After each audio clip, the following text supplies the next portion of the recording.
বাজলো তোমার আলোর বিনু। আজ মহালয়া। আজ পিতৃপক্ষের অবসান ঘটে দেবীপক্ষের শুভ সূচনা হয়েছে।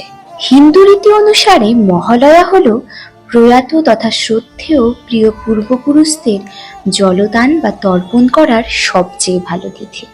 শাস্ত্র অনুসারে এই দিনের সঙ্গে দুর্গাপুজোর কোনো সম্পর্ক না থাকলেও বাঙালির কাছে মহালয়ার বিশেষ তাৎপর্য রয়েছে, কারণ এই দিনই দেবী দুর্গার চক্ষু দান করা হয়। তাহলে চলুন একজন শিল্পীর কাছ থেকে শুনে নেওয়া যাক চক্ষুদানের নিয়মটা তারা কিভাবে পালন করলো।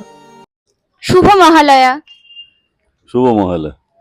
তো আজকে যেহেতু মহালয়া, এখানে কুমোরটুলিতে তোমরা অনেকদিন ধরে ঠাকুর বানাচ্ছ, তো এখানে মহালয়ার যে চক্ষুদানের নিয়মটা, সেটা কি তোমরা আজকে থেকে চক্ষুদান করে পালন করছো নাকি আগে থেকে বা পরে? সেটা সম্ভব হয় না, কেননা মহালয়ার পরে খুব অল্প দিন থাকে, এই সময় আমাদের চোখ দিয়ে সম্পূর্ণ করা যায় না, যার জন্য চোখ আগে থেকে দিতে হয়। তবে আজকের দিনে নিয়মটা পালন করি, যেটা আজকে মহালয়ার দিনে আজকে চক্ষুদান করতে হয়, সেটা করে থাকি।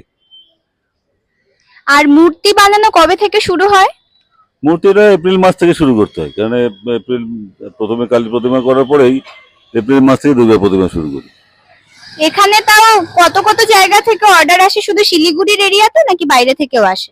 না, শিলিগুড়ির আশেপাশে শহরে যাই, আর বাকিটা এখন বেশিরভাগ শিলিগুড়ি শহরে যাচ্ছে, কারণ আগে যেরকম বাইরে যেত এখন বাইরে যাচ্ছে না। আগে সিকিমে যেত, কাঠমান্ডু যেত, নেপালে যেত, এখন আর তেমন যাচ্ছে না, এখন আশেপাশেই বেশি যাচ্ছে।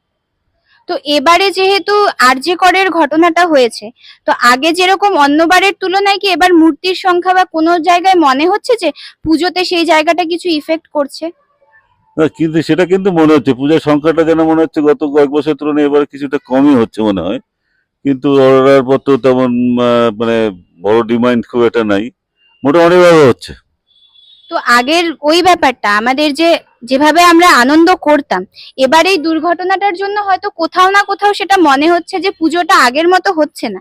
কিন্তু তোমরা যারা শিল্পীরা আছো, প্লাস আরো যারা পুজোর সঙ্গে ইনভলভ, যারা সারা বছরে পুজোটাতে একটা মানে বড় অ্যামাউন্টের ইনকাম হয়, তো সেখানে কি মনে হচ্ছে এবার কি তাদের ওই জায়গায় একটা ইম্প্যাক্ট পড়বে নাকি এবারও অন্যবারের মতো সচ্ছল যাবে? না, অন্য বছর সচ্ছল তো যেতেই হবে, তবে একটু তো ইয়ে পড়বেই। তবে যেটা আমাদের এখানে যেটা হয় সেটা তুলনায় এবারে গতবারের তুলনায় এবার প্রোডাকশন কিছুটা কম হয়েছে কারিগরের সমস্যায়, যার জন্য প্রতিমার সংখ্যা একটু কম।